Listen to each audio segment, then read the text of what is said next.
أعوذ بالله من الشيطان الرجيم. بسم الله الرحمن الرحيم. الشهر الحرام بالشهر الحرام والحرمات قصاص، فمن اعتدى عليكم فاعتدوا عليه بمثل ما اعتدى عليكم، واتقوا الله واعلموا أن الله مع المتقين. وأنفقوا في سبيل الله ولا تلقوا بأيديكم إلى التهلكة واحسنوا إن الله يحب المحسنين.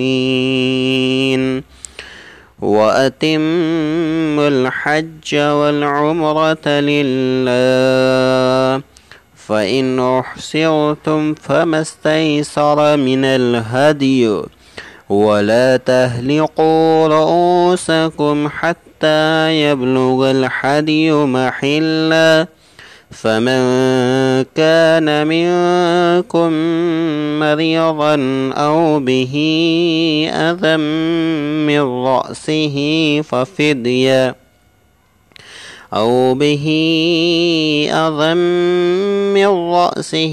ففدية من صيام أو صدقة أو نسك، فإذا أمنتم فمن تمتع بالعمرة إلى الحج فما استيسر من الهدي، فمن لم يجد فصيام 3 أيام في الحج و7 إذا رجعتم، تلك 10 كاملة، ذلك لمن لم يكن أهله حاضر المسجد الحرام.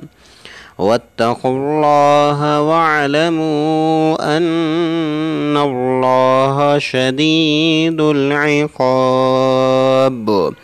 الحج أشهر معلومات، فمن فرض فيهن الحج فلا رفث ولا فسوق ولا جدال في الحج، وما تفعلوا من خير يعلمه الله، وتزودوا فإن خير الزاد التقوى، واتقون يا أولي الألباب.